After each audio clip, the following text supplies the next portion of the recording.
Oi, gente, tudo bem? Mais um Pode Crer e hoje nós vamos falar aqui sobre a múltipla forma de Deus agir na múltipla forma da área da nossa vida, na área sentimental, profissional, né, na área familiar, na área profissional, mas a forma de Deus, ela se aplica em todas. E hoje eu estou com o meu amigo aqui, o Paulo César, mais conhecido como Pastor PC, um amigão do coração. Nos reencontramos por conta da internet. Estávamos há anos sem nos ver e ele assistiu aqui o nosso podcast, mandou uma mensagem no direct e falou: Poxa, eu quero participar disso aí, eu quero estar junto. É um prazer te receber aqui, meu amigo. Seja bem-vindo. É muito bom, meu amigo, poder te reencontrar aqui. Uma grande satisfação. Com certeza vai ser aqui um momento muito interessante, de muito crescimento, tá? Mas uma grande alegria reencontrar você aqui. Que bacana. Eu já vou começar aqui esquentando, porque você é uma pessoa assim que traz muito equilíbrio no lugar que você tá. Você é uma pessoa que traz muita harmonia. E eu me lembro na faculdade, quando nós estudávamos ali na Unigran Rio, fazíamos bacharel em teologia, estávamos cursando, né, ainda deslumbrando o ministério. Hoje aqui nessa mesa, nós como pastores, como ministro e como os servos, o mais importante de tudo isso, né? Mas eu me lembro ali em uma ocasião que aquele calor do debate, você chegou junto ao nosso colega e falou assim: calma, cara, isso aí é no campo das ideias. A realidade do exercício ela vai nos permitir romper, né, apenas com essa concepção, com essa orientação. E eu me lembro que era numa aula de metafísica, né, que trabalha justamente essa esse conflito da dualidade entre a existência do ser e a essência de Deus e como que isso se sincroniza e ao mesmo tempo dialoga uma contra a outra, né? Deus é existencial, Deus é material, Deus se faz material ou ele é apenas espiritual. E aí a gente na verdade entende que Deus ele vai além dessas barreiras, né? E um abraço aqui, né? O nosso amigo Glauber, Isso aí, Pastor Glauber. Glauber, nosso amigão, foi o cara ali que sempre motivou a gente na academia. É um cara muito intelectual, admiro muito, acompanho e ele vai estar aqui conosco Com também, não pode certeza. crer.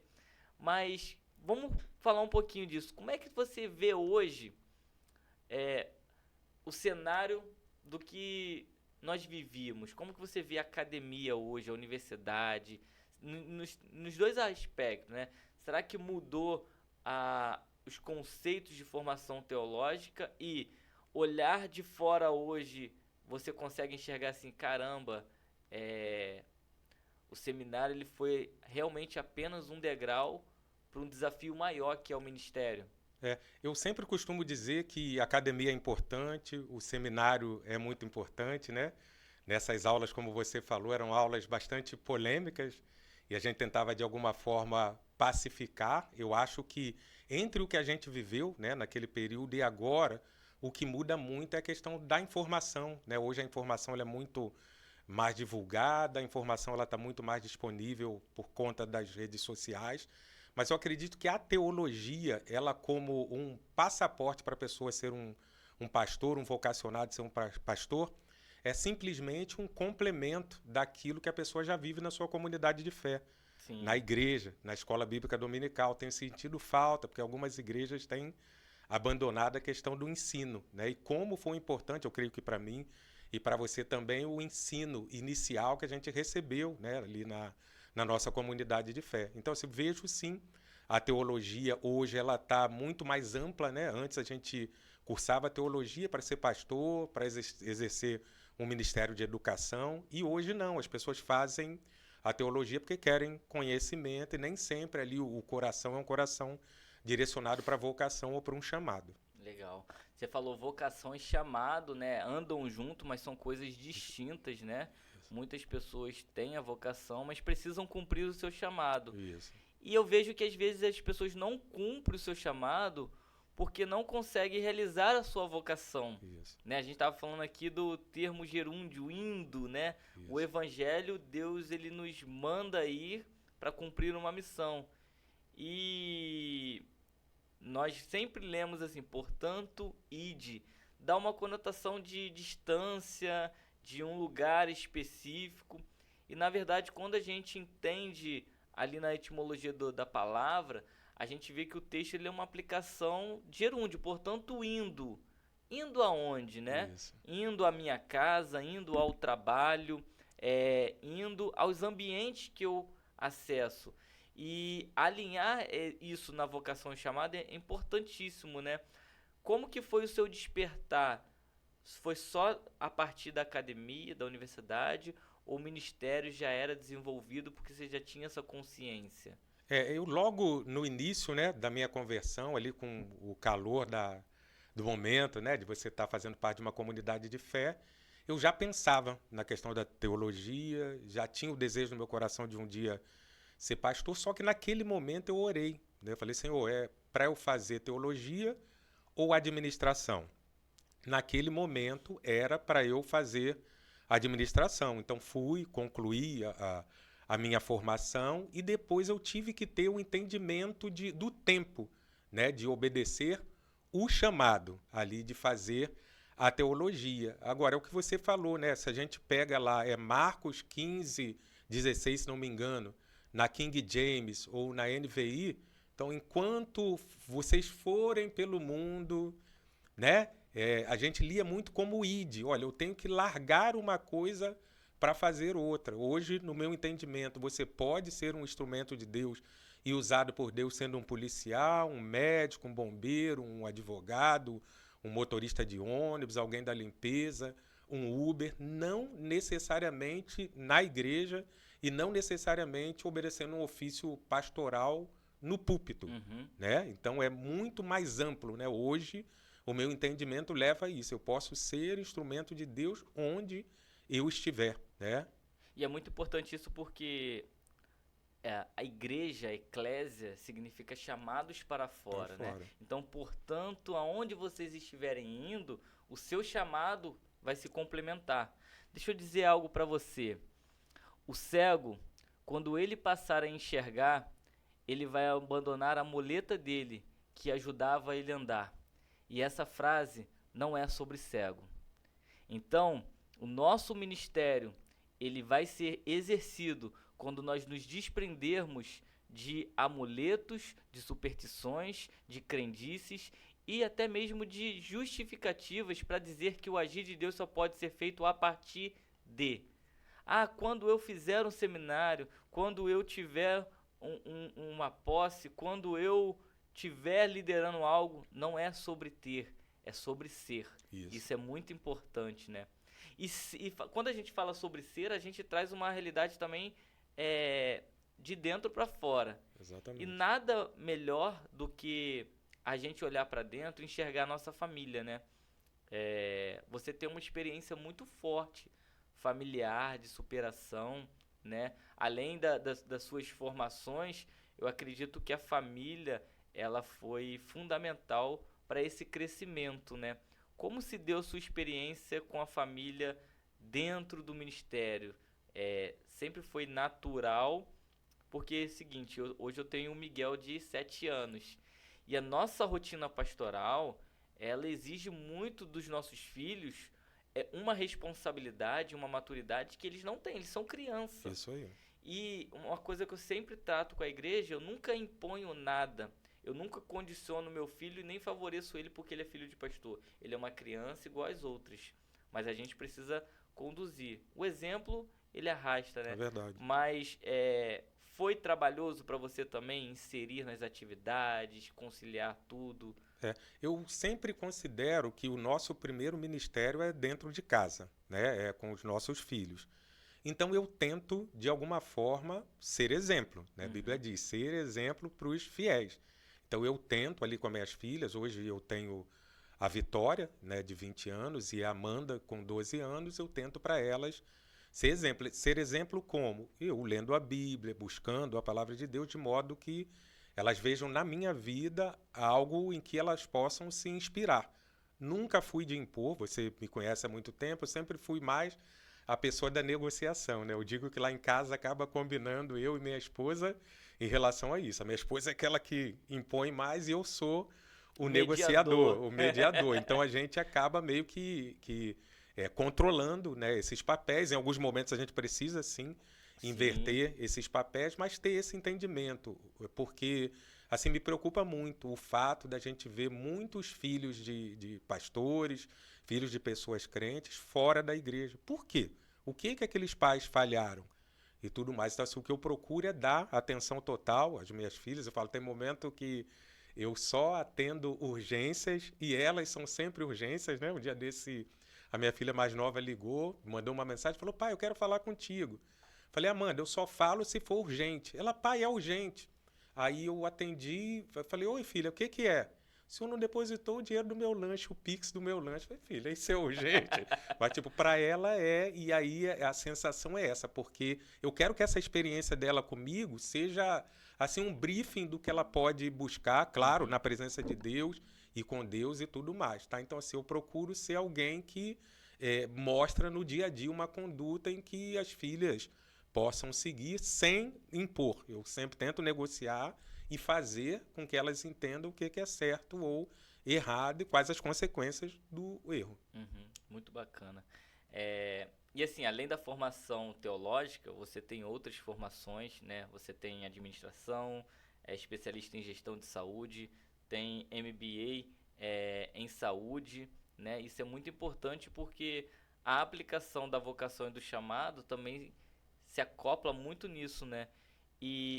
Hoje qual é a sua atuação profissional além do ministério, que também pode ser, né? Hoje acredito que você não está no Ministério Integral, né? Mas participa ali e tem a sua vida ministerial no seu trabalho também. É isso. Hoje, atualmente, eu trabalho como gestor, né, numa empresa 4 dias na semana e o outro dia eu presto consultorias também para uma série de outras empresas.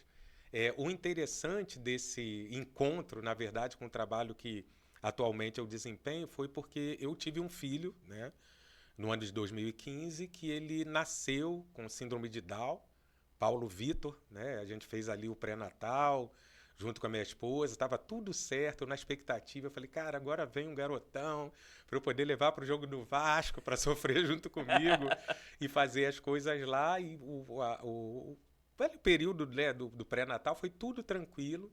Só que na hora que o meu filho nasceu, eu olhei ali para a expressão dele e achei alguma coisa diferente Uhum. na face dele e na expressão dele. Foi então que o médico nos chamou, né, no dia seguinte e falou para mim que ele não tinha nascido com o coração completamente formado e que muito provavelmente ele teria síndrome de Down. Fizemos o teste, né, o cariótipo ali, que é um exame que demora bastante tempo para poder sair o resultado. Ele ficou com a gente durante 6 meses. A gente cuidou da melhor maneira, ele se desenvolveu da melhor maneira, mas como ele tinha uma cardiopatia muito grave também, quando chegou no 6º mês ele ficou internado e foram 60 dias ali no Pro Criança Cardíaca, em Botafogo, a gente passando aquela luta, aquela dificuldade toda. Depois de 2 meses ele veio a óbito. E até então eu não tinha entendido por que eu tinha passado por aquilo. Uhum. Né? Aí uma pessoa amiga, posso dizer que essa pessoa é amiga hoje, ela me chamou para poder prestar consultoria para a clínica dela e das sócias dela. E eu prestava essa consultoria à distância. Mas teve um dia que eu resolvi ir até lá para poder fazer uma visita. E quando eu cheguei lá no espaço, que eu olhei, tinha uma menininha negra com síndrome de Down. Eu olhei, a primeira sensação minha foi chorar. Né? A lágrima caiu assim e tudo mais. Eu fiquei pensando, falei, tudo o que Deus me deu em relação à formação, né? Em relação à especialização em gestão de serviços, o MBA em saúde ali pela UFRJ, eu falei, eu vou engavetar tudo isso? Não. Isso pode ser útil, Uhum. porque eu posso dizer que pela primeira vez assim, eu estou desempenhando um trabalho com propósito. Né? Eu fico ali na parte da gestão, cuidando da questão financeira, dando suporte lá à equipe de atendimento e de RH, mas a gente pode fazer muito mais além Sim. do que isso. Né? Os proprietários ali daquela clínica são pessoas tementes a Deus, então ali a gente tem a capelania, né?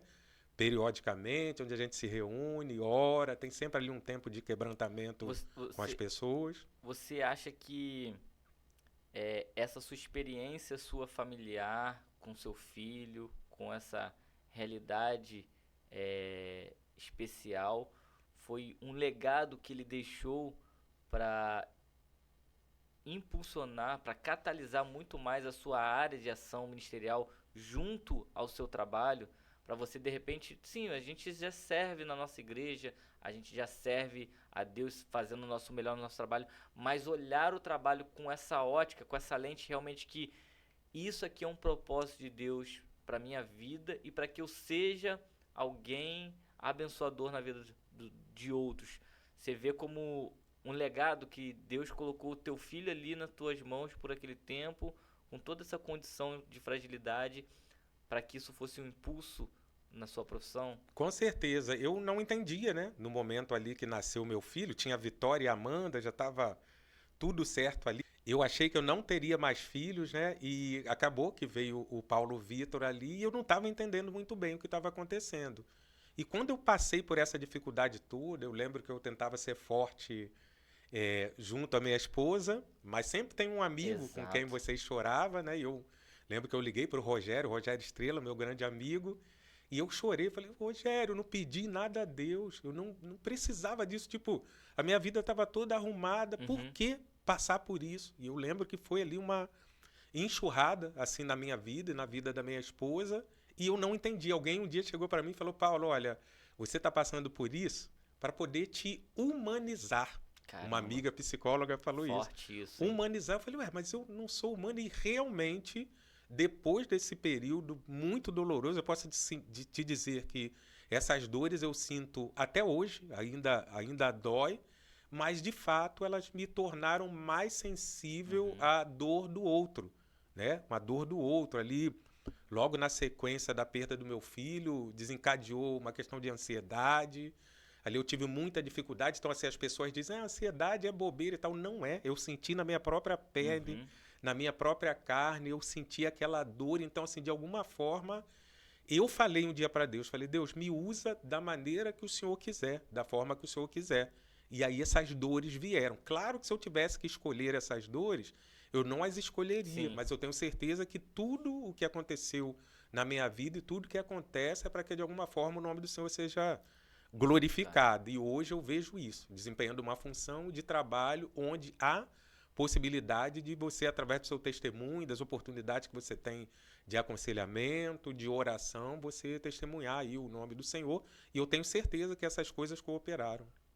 E isso é tão forte que você falou sobre nós sentirmos e entendermos o que é nos tornarmos humanizado. É, é porque é isso, né? A gente quando lê o texto de Jesus falando na cruz, Eli, Eli, né? Senhor, Senhor, por que me Me desamparar. desamparaste? E ele ali não ouvir a voz de Deus, né? No sentido oral, mas o silêncio às vezes é uma resposta de Deus para nossa vida, né? É. E você que está nos ouvindo, você que está participando dessa experiência, que você possa entender que o silêncio, ele também é uma forma de Deus falar. Então, às vezes nós esperamos algo de Deus e quando a última coisa que a gente espera seja Deus, a gente vai entender que na verdade é a única coisa que nós sempre precisamos foi dele. Que ele não seja necessário você esperar que ele seja a última, mas que você veja que é necessário ele sempre ser o primeiro. E tem uma coisa que eu falo, Paulo, é o seguinte: eu aprendi com o meu pastor, Cláudio Capetini Cláudio Moser. Capetinho. Se Deus não for o primeiro na sua vida, certamente ele não ocupará outro lugar. Ele não Não, será o segundo, isso. ele não será o terceiro. Só há um lugar para Deus na nossa vida. É. É ter o primeiro lugar na nossa vida. E qual seria a palavra que você daria para uma pessoa que está passando por uma situação como essa? Você que é um pai, você que também é um gestor, você que é um atuante na área de saúde. Mas o que você falaria especificamente para quem está ali do outro lado e está ouvindo isso e falando, caramba, parece que isso foi para mim. É. Na verdade, o que eu diria para você é que Deus não perde o controle, né? Tem até uma conhecida nossa que fala que não gosta de usar o termo controle para Deus, mas Deus não perde o governo, ele continua sendo soberano, né? Eu lembro que nesse período meu de dor, de dificuldade, eu lembrei que eu orei muito para que a minha primeira filha viesse, e ela veio através de um milagre, minha esposa somente com uma trompa, e nossa filha mais velha veio. E depois eu orei para que meu filho fosse curado, e ele não foi curado. Então, tanto na situação em que Deus atendeu a minha oração, quanto na situação que a minha oração não foi atendida, ele continua reinando, sendo Deus soberano. Eu acho que é isso. É isso. É sobre isso, né? Sobre isso. Nós sempre estamos vivendo um recomeço de Deus, né? Você narrou aqui essa experiência de recomeçar o núcleo familiar com a perda de um filho, a qual sua família já estava estabelecida, suas filhas já estavam num ambiente de formação com os pais, com a vida, e veio, né, o Pedrinho, Paulinho, Paulo Vitor. o Paulo Vitor, para proporcionar essa transformação dentro desse núcleo familiar, né? E você também passou por uma outra transformação de recomeço, né? Isso. Na mesma condição, assim, da gente às vezes olhar assim, poxa, mas por que Deus fez isso? Mas Deus não fez isso, Deus está fazendo a todo tempo. Isso. Você passou por um processo há 3 anos atrás, Isso. que na verdade toda a humanidade passou. E eu queria que você relatasse um pouquinho dessa experiência para que as pessoas entendam que Deus não fez isso ou fez aquilo, Ele está fazendo, né? Continua fazendo. Você, na época de pandemia, você foi acometido severamente, né? Isso, Como foi isso? Isso, eu fui acometido severamente. Um dia desse, eu conversando com a minha mãe, eu estava lembrando de algumas coisas as quais eu passei, né? Que minha mãe conta que quando eu estava grávida de mim, ela e o meu pai se dirigiram até uma clínica clandestina na época para poder fazer um aborto, para poder me tirar. E no caminho até aquela clínica de aborto, meu pai mudou de ideia, falou: Marlene, nós somos adultos e tudo mais, vamos para o cartório. Então, ao invés deles irem fazer ali o aborto, eles foram para o cartório para poder dar entrada no casamento e acabaram se casando. Então, eu já vejo isso como o primeiro grande livramento na minha vida, né? E um pouco depois, né, de aceitar Jesus, isso tem mais ou menos aí uns 28 anos atrás, quando eu digo aceitar Jesus, é começar a fazer parte de uma igreja, entender o chamado de Deus, eu me afoguei também com um amigo, grande amigo, Márcio, e nesse afogamento eu perdi o meu melhor amigo. Então, assim, você vê que foi o segundo livramento de morte que Deus havia me dado. Foi então que ali, no ano de 2021, né, a gente, com aquela pandemia, todo mundo falando tudo, eu olhava aquilo tão distante, meu amigo, eu falava, cara, isso não vai chegar na gente, tudo mais, tudo muito distante. Aí chegou um sábado, meu sogro sofreu uma queda, aí minha sogra me ligou e falou: Paulo, o Antônio caiu e tal, você pode vir aqui ajudar? E eu cheguei, meu sogro com a cabeça ensanguentada, eu tão correndo ali, ansioso para ajudá-lo, botei no carro e levei para o hospital. Só que quando eu cheguei no hospital, né, o foco ali, as pessoas sem máscara e tudo mais, meu sogro foi atendido, teve um traumatismo ali craniano, mas ficou bem depois. E eu comecei 2, 3 dias depois a sentir febre, a ter dificuldades. Eu lembro que eu falei com a minha esposa, falei: aconteça o que acontecer comigo, não deixa me entubar, eu falando com ela. E eu lembro que estava faltando oxigênio ali em Manaus, em alguns locais. Falei: é mole, se eu pegar Covid, eu alugo um cilindro de oxigênio e tal. E aconteceu que a febre foi aumentando, eu fiz os testes. E falei: não, isso aí eu alugo um cilindro de oxigênio e resolvo. E eu fui para o hospital, aqui na cidade, o Mário Leone. Quando eu cheguei lá, o médico falou para mim: Paulo, olha, você está com 50% do seu pulmão tomado. Você precisa ficar internado. Falei: internado? Nada disso, eu vou embora e tudo mais. Tal. Eu não vou ficar aqui, não.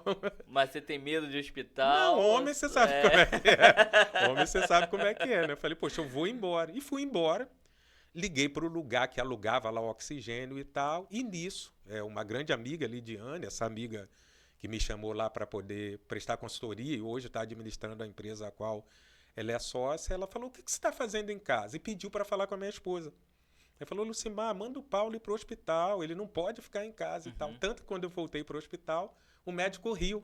Falou, Paulo, Você voltou? voltou? Eu falei, voltei. Meu amigo, eu posso dizer para você que eu lembro dessa chegada com o médico ali. Depois eu lembro dele dizendo, falou, Paulo, a gente vai ter que te levar para o CTI só para botar os equipamentos e poder te acompanhar mais de perto. Enquanto eu estava na maca indo pro CTI, a minha esposa chegou com a minha filha. Eu tirei minha aliança, entreguei para ela, entreguei meu tênis para minha esposa. E, cara, parece que foi um sonho. Dali eu É mesmo, Paulo. apaguei. Mas assim, tu não Eu não desmaiou, tu lembro. só lembra até As aí. memórias apagaram ali, naquele período. Eu lembro de eu acordar, não tinha noção de tempo, Uhum. amarrado, com as mãos amarradas e como eu estava com tráqueo, eu falava, o ar saía por aqui. Sim, E a minha voz ela não saía. isso aí. E eu chorando sem entender o que estava acontecendo e tudo mais. E até que uma médica chegou, tinha trabalhado com a minha irmã no hospital, minha irmã é enfermeira. A médica falou, Paulo, olha, eu trabalho com a sua irmã e eu quero te ajudar, mas sua mão está amarrada porque você estava tentando tirar o tubo, estava muito Inconscientemente. nervoso e tudo mais, e a gente vai te desamarrar, mas você colabora com a gente. Só que eu não tinha noção Entendi. de quanto tempo tinha passado. Então, o que me contam, porque eu fiquei sabendo depois que foram 21 dias em coma, Caramba. 21 dias em coma. Mas não foi induzido, foi. Foi induzido, que dizem que eu estava muito agitado e querendo arrancar os aparelhos e tudo mais. E durante esse período de coma ali eu perdi completamente a noção do tempo e depois ainda fiquei mais 20 dias ali. Porque dizem que uma tal de uma infecção vinha e diziam, ele vai ter alta hoje, a infecção. E o interessante é que eu não tinha noção da gravidade. E esse processo ali, quando você toma consciência, ou antes de tomar essa consciência do que ocorreu nesses 20 dias que você ficou em coma, você começou a enxergar ali mais um tratamento de Deus? Ou você tem alguma memória que não seja explicada fisicamente, como a gente começou aqui falando da metafísica, né? Isso. Você consegue ver esse transpassar de Deus sobre essa realidade física, sobre essa realidade atemporal? Porque tu lembra de você entrando no hospital, daqui a pouco você acorda, já se passou 20 dias Isso. e você fica ali por mais um processo ainda passando por outros tratamentos, Isso. sai muito, né, do campo das ideias, e aí você começa a falar assim, caramba, agora eu entendo aquela matéria, né? Entendo. O transpassar de Deus sobre a realidade do ser, sobre ele não estar limitado a uma condição física. Você tem alguma coisa assim, subconsciente, que você fala, cara, isso aqui não explica, mas eu entendo que foi um agir de Deus. Assim, teve a primeira coisa que eu não tinha gravidade noção da gravidade do que estava acontecendo. Não tinha nenhuma noção. Depois que eu acordei, um afilhado meu de casamento, um grande amigo, falou, Paulo, olha, eu tenho um médico, um amigo meu que trabalhava lá.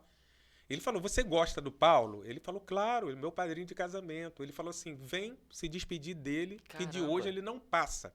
Isso esse meu amigo falou, Daniel, E querido. nisso você estava em coma. Em coma. Então não tinha noção disso. Agora você pergunta do período que eu estava em coma ali, eu tinha algumas coisas assim que eu não sabia se era sonho, se era real, se é pensamento.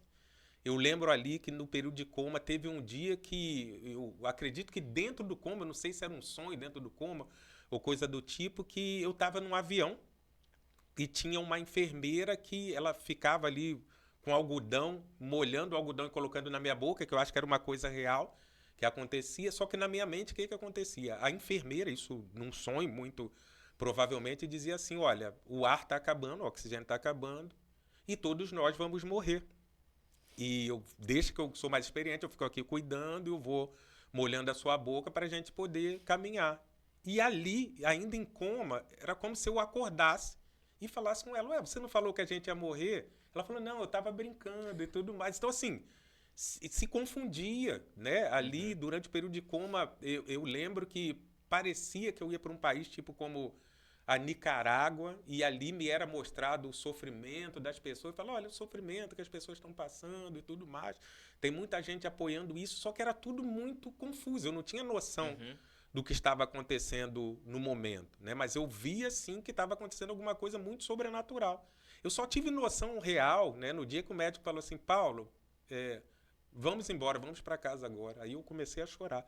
Eu despenquei a chorar, porque aí eu comecei a ter noção do limite entre a vida e a morte. Na verdade, a gente não tem controle sobre Não a tem nossa controle. vida, né?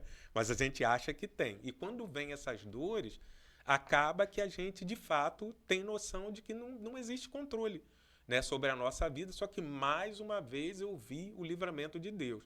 Não entendo por quê, mas entendo que amigos meus de outras religiões entravam ali no meu Instagram, no Facebook, e falavam: Paulo, glória a Deus.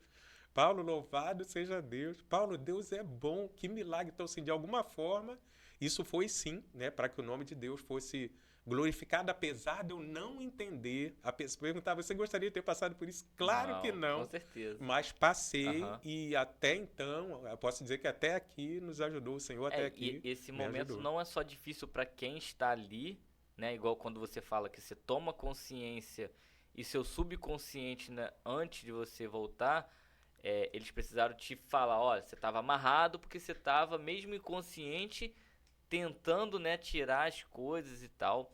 E aí quando você volta e toma consciência, a família começou a ter acesso a você. Você falou que por várias vezes ia ter alta e a situação, o quadro mudava. Como é que foi isso também? Certamente você recebeu essas informações depois, né? Isso. Mas como é que foi para sua família? Como é que eles se sentiram? Em que eles se asseguraram? Deus e os amigos, né? Tivemos muitos amigos, né? Eu lembro que minha esposa, eu internei num dia, meu amigo, e a minha sogra internou à noite. Para Também de você, Covid. de Covid. Para você ter ideia, quando eu abri o olho no hospital, que eu tive alta, eu perguntei: Lucimar, cadê a dona Ana? A minha esposa ficou me olhando e falou: cara, cadê a sua mãe? O que que houve e tal? E a mãe dela morreu. Ela internou junto comigo. Eu de manhã, ela à tarde.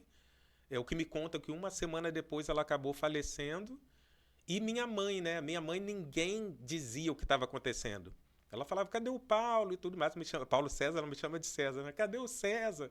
E tudo mais. Eu, não, ele está em reunião e tudo mais e tal. E sempre alguém postergando e não dando a informação precisa para ela. Um belo dia ela chamou todos os filhos, minha mãe, aquela irmã que a gente poderia chamar a irmã do coque, né? Aham. É de oração, da Assembleia de Deus lá. E minha mãe chamou, reuniu todo mundo. Falou: olha, vocês não precisam mais me enganar. Aí minha esposa diz que todo mundo se arrepiou. Porque Deus já me mostrou que vai trazê-lo de volta. E aí, mais uma experiência assim, sobrenatural da Sim. minha mãe orando, e ela não sabia o que estava acontecendo, né? E ali, a partir daquele momento, as pessoas choraram e tudo mais e disseram ali o que estava acontecendo. Então, assim, vi o sobrenatural disso. Minha esposa, ela ficou ali um mês sem poder cozinhar, sem precisar cozinhar. De ter um irmão que tem um quiosque que todo dia mandava comida para elas, o outro mandava sopa, o outro. Então, assim, minha família foi extremamente Amparada, bem né? assistida e amparada ali pelos amigos. A minha esposa chegou também a ter Covid, só que quando ela chegou no hospital, o médico falou: vou ter que te internar. Ela falou assim: não posso, porque meu marido está internado aqui no Isso que eu ia hospital. perguntar. Eles chegaram também a, a ser acometidos, certamente, mas tiveram efeitos ou não? Porque, por exemplo, eu fui assintomático, Isso. né? Nós convivíamos no mesmo ambiente e eu me lembro que também, assim, minha cunhada tava com Covid, a gente tava no mesmo ambiente. Na outra semana ela fez o teste e deu positivo para ela. A gente identificou, certamente todos da família também estão. Como está? Só que eu fui assintomático, eu não senti nada. Só que aí nesse período o que acontece? A gente ficou recluso, aí eu fiquei na minha casa, os meus pais a gente deixou em outra casa, e meu irmão e minha cunhada também em outra casa, pra gente evitar, né, qualquer propagação que Isso. pudesse estar ali nos nossos ambientes. E ela teve muitos sintomas, mas não precisou ser internada. E tanto os meus pais quanto eu e minha esposa, nós não sentimos nada. Mas nós tivemos percepção que nós estávamos, porque todo mundo estava a gente sempre se reunia, né, naquele momento ali para orar, para estar junto na mesa. E quando a minha cunhada ela fez o exame e ela deu positivo, a gente ficou atento ali com os cuidados, mas eu ia te perguntar isso, como o vínculo de convívio é muito próximo, Isso. eu ia te perguntar isso, se eles realmente também tiveram a contaminação e se foi assintomático, se não foi, suas filhas também, como é que foi isso? A minha filha mais velha tinha tido o primeiro, a Vitória, ela teve umas dores no estômago e tudo mais, mas não precisou internar. A Amandinha, se teve, ninguém ficou sabendo, porque ela ficou bem, né, o tempo todo, não teve dificuldade nenhuma, a de 12 anos. E minha esposa chegou a ficar numa condição que seria necessário a Internar. internação.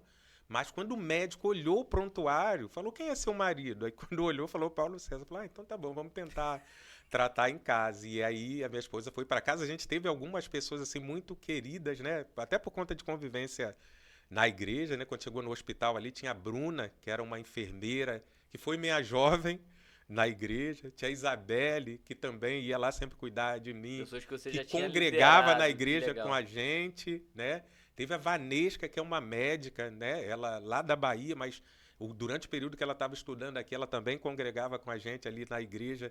Ela assumiu, assim, minha esposa 100%.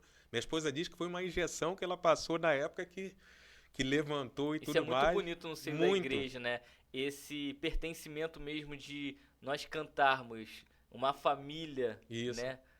De sermos uma família, de transpassarmos essa questão das barreiras de etnia, de qualquer barreira que possa ser levantado. Verdade. E a gente vive como família. Às vezes a gente chega uma pessoa na igreja e ela já se torna tão nossa que a gente nem sabe as demais necessidades e a Verdade. gente abraça, a gente cuida. Isso é uma mensagem muito bonita que a igreja autentica e Verdade. vivencia com muita verdade, né? De sermos uma família. Tanto é que nós nos chamamos, né, de irmãos, somos Isso. irmãos em Cristo, né? Isso. Porque é uma família mesmo.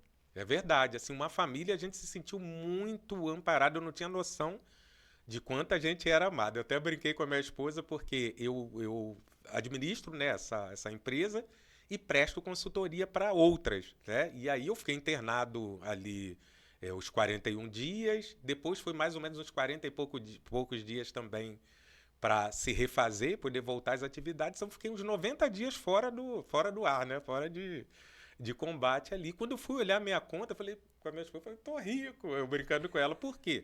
Porque as consultorias continuaram depositando o valor que depositavam mensalmente Uhum. para mim, mesmo Sem no você período estar que eu estava ativo. produzindo. Então, assim, eu me senti muito amado. Chega a constranger, né? Uhum. Tanto amor, irmãos, depositando dinheiro. Lucimar, você está precisando de alguma coisa? Ajudando o outro, dando comida, dando sopa. Um pegava uma filha, a Amanda, levava para casa, o outro levava. Ficou assim, Um todo mundo rodízio. cuidando, né? E o difícil para mim foi porque não podia ter visitas, né? Aquele Uhum. período não tinha visitas. Então, era sempre online. Então, eu tenho pouquíssimas lembranças. A minha filha que fala, mais nova, pai, tinha vez que te chamava, tu ficava com o olho fechado, não queria abrir, porque no final, todo dia diziam que eu ia para o quarto. Eu lembro que teve um dia que me chamaram no vídeo, falei, não quero falar não. Por que você não quer falar? Falei, todo dia vocês falam que eu vou pro quarto, e eu tô no CTI direto, tanto que eu saí do CTI à noite, fui pro quarto, e no dia seguinte, pela manhã, eu já fui liberado para ir para casa. Então, realmente, é porque não tinha vaga no quarto. Aham. Eu fui mantido no CTI, meio que passei no quarto só para poder ir embora, mas o sentido de igreja total, de amor, né? Eu posso dizer que aqueles irmãos tiveram comigo na alegria, tiveram comigo na tristeza e são amigos até hoje que eu levo para a vida. Bacana. São muitas experiências marcantes. São Isso. muitas experiências assim que nos faz até olhar para nossa vida e falar assim, caramba, às vezes a gente reclama ou questiona coisas que não precisava, né? É verdade. Você tem uma experiência bacana no sentido de que não bacana que isso foi bacana, mas Isso. bacana porque nos traz um despertar da gente olhar e colocar um espelho assim diante de nós e olhar, poxa, É. olha minha vida, olha minha realidade. Você, em pouco tempo aí você narra a perda de um filho, sua internação em um hospital, junto da sogra, a perda da sogra, a incapacidade de poder fazer mais pela família, porque o momento que tá ali no leito de hospital, e eu acho que isso é uma das coisas que mais dói para um homem, para um provedor, É é se verdade. sentir incapaz, se sentir ilimitado, mas ver assim a mão poderosa do Senhor sobre todas essas Verdade. coisas, né? E quando você retoma as suas atividades, você já retoma para esse trabalho que você está hoje, que é com reabilitação de crianças. Isso, eu retomo ali as atividades, ainda muito espantado, né? Porque eu estava até conversando um dia desse com um profissional de saúde, o CTI, a luz fica acesa direto, não tem hora de apagar a luz. Então, quando eu tive alta, eu achava que eu ia morrer se apagasse a luz. Coitada da minha esposa. Foram assim uns É 18 dias mesmo? sem conseguir dormir. É algo. Quando a Bíblia fala assim, o vale da sombra Da da morte. morte, a sensação era essa. Do vale da sombra da morte, de um pavor, de algo que acometeu ali severamente. Eu lembro disso.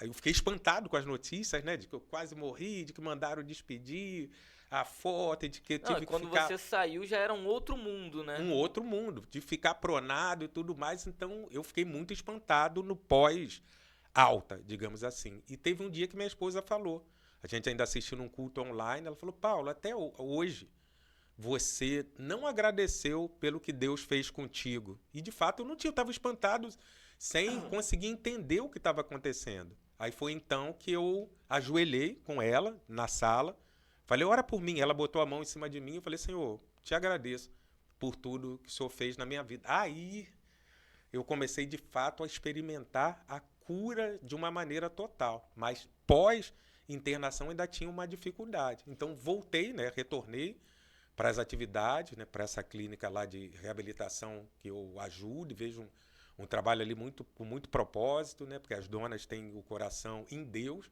Eu digo sempre ali que Deus é o dono daquele lugar e por isso tem prosperado, né, a gente só tem sido um instrumento de Deus para que aquilo aconteça, mas eu retomei. E é muito bonito ver, né, o trabalho que todos os profissionais desempenham ali. Na verdade, eu fico por trás. Eu lembro que ano passado eu falei, filha, eu nunca fiquei tão feliz, né? Eu sou administrador por formação, nós somos teólogos e tudo mais, mas perguntaram à minha filha, com o que seu pai trabalha? Ele trabalha com criança com necessidade específica. De fato, eu nem sou a pessoa que coloca a mão na Uhum. massa para poder atender, só que a gente fica por trás, nos Sim, bastidores, o operacional, isso, dando toda a estruturar, estrutura para que a equipe que consiga haja funcionalidade crescer, no para que a empresa tenha atendimento. lucratividade, para que haja manutenção do trabalho. Então, voltei para isso ali depois de 3 meses. E essa clínica que você falou sobre reabilitação dessas crianças, é no sentido motor, no sentido intelectual, ou atende todas essas necessidades sobre as crianças em situações especiais? Isso. No início, a gente tinha muito foco com PCD, né? Com crianças PCDs, com crianças com síndrome de Down, né? Com paralisia cerebral. Esse era o foco. Só que com o crescimento da demanda com crianças por autismo, né? Com TEA, a gente ampliou, né? Abrimos ali uma outra unidade. Então, hoje a gente atende todas as necessidades de paralisia cerebral, PCD, síndrome de Down, e temos um polo específico em relação a atender crianças com autismo. Recentemente, abrimos um outro polo no Jardim Botânico, no Rio de Janeiro, também com foco com crianças com autismo, em parceria com uma outra grande empresa.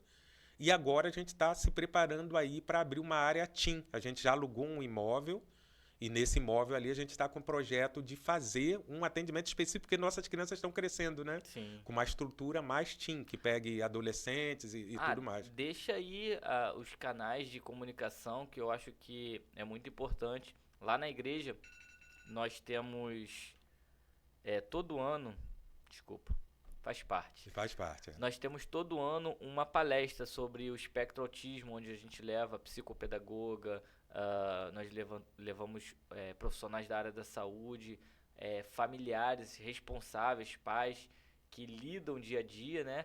Porque nós precisamos aprender, Isso. entender e nos colocarmos aptos para o convívio.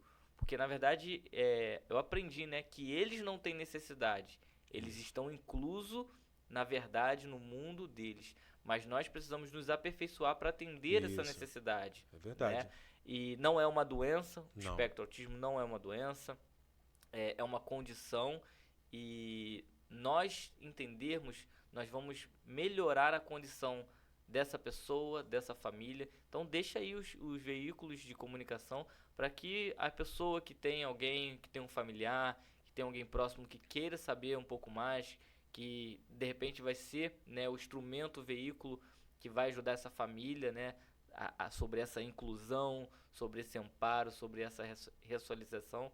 Deixa aí a clínica, a informação. Tá? A clínica é a Recriando Reabilitação, né? Nós temos 2 polos ali em Campo Grande, um polo no Jardim Botânico. Então, só procurar aí nas redes sociais, Recriando Reabilitação, no Instagram, no site também nosso, tá? E vai ser uma grande alegria poder você conhecer um pouco mais do trabalho que ali é desempenhado. Então, através das redes sociais, você já consegue ter um grande acesso a isso.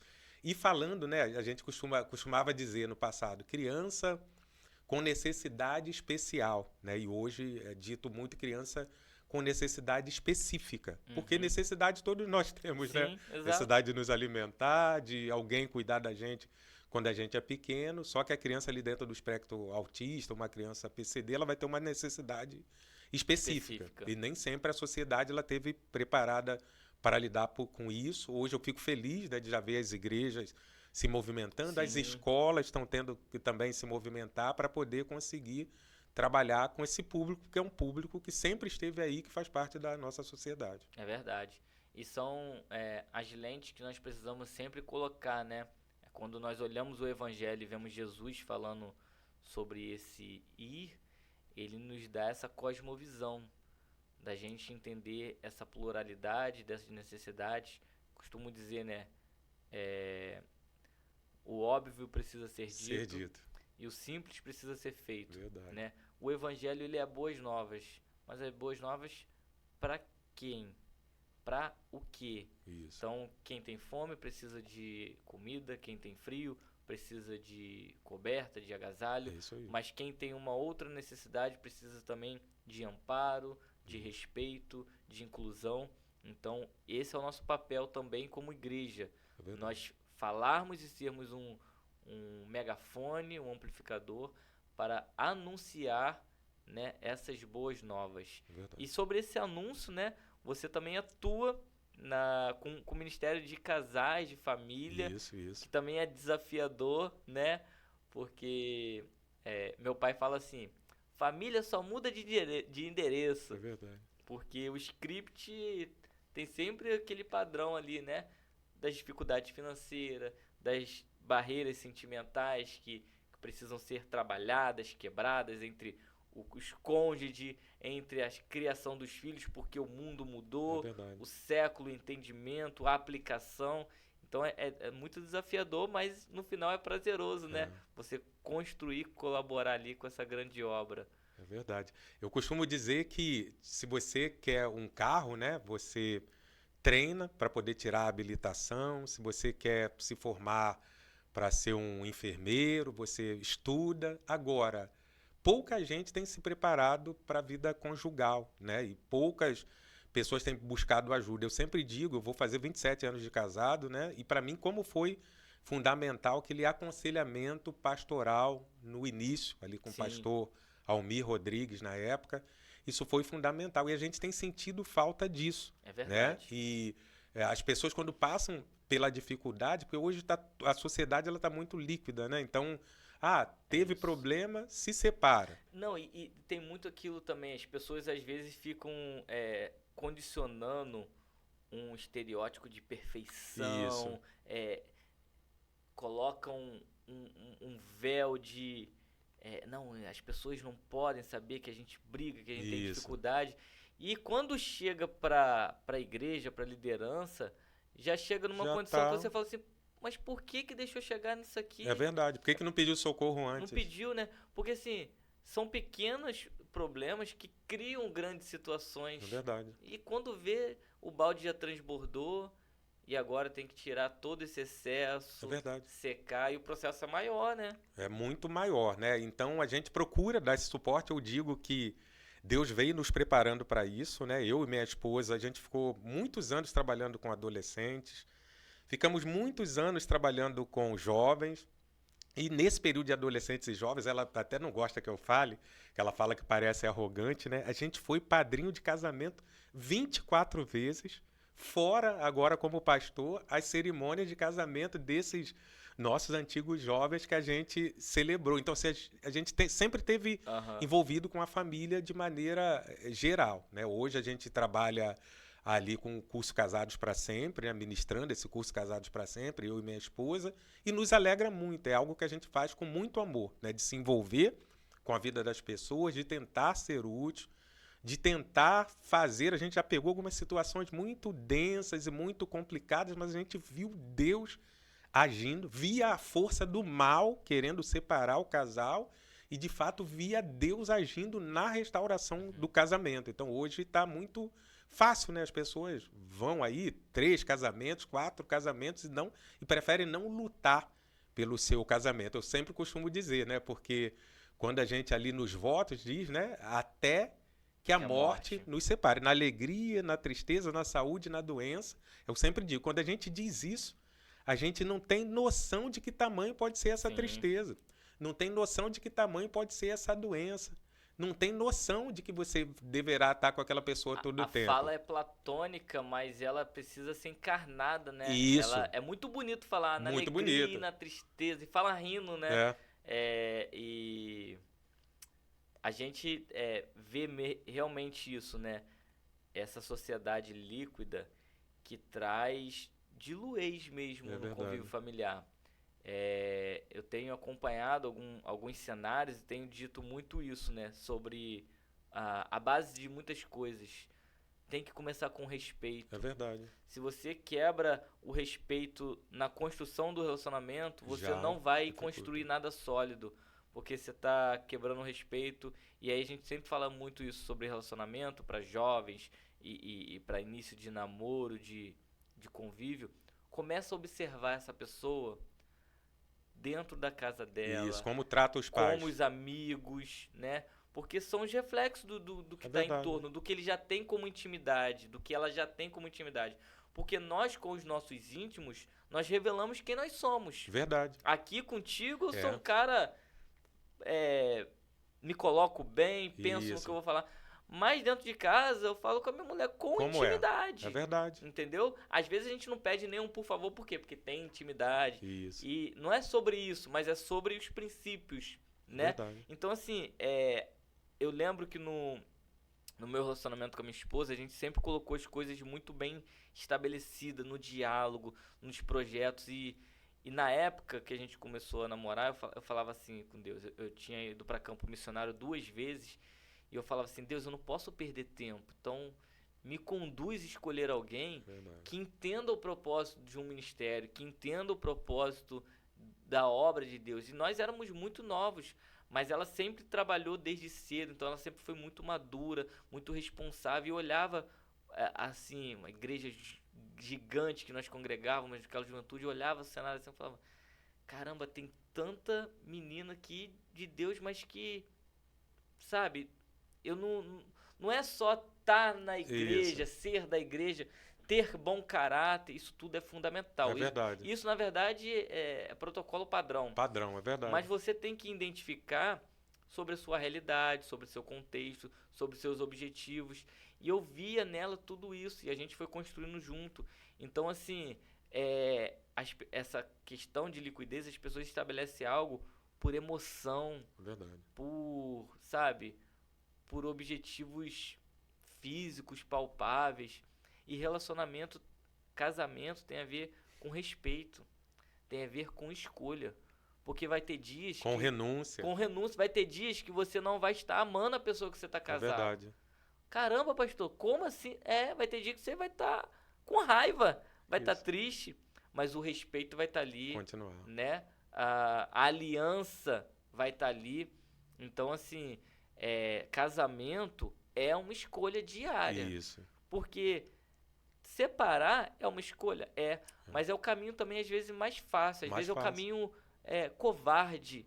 Porque Covarde. você vai buscar em outra pessoa o que você deixou de construir com quem você já está, né? Normalmente as pessoas tendem a isso, isso não está mais dando certo, isso não me agrada mais, vai buscar em outra pessoa e vai encontrar outros problemas, ou se não, os mesmos. Os mesmos problemas. Eu costumo dizer que o cantor, né, da música popular, que canta metade da laranja, ele já casou acho que 8 vezes aí, se não me engano. Então, dar trabalho construir um relacionamento. Então, se a Aham. pessoa às vezes ela quer que a pessoa venha pronta, você deu aí o exemplo de você com a sua esposa, mas na verdade é na caminhada, né, que a gente vai se fortalecendo, conhecendo, respeitando, tendo parceria, orando e vendo os sinais, como você falou. Se o cara grita com a mãe, maltrata o pai, não adianta.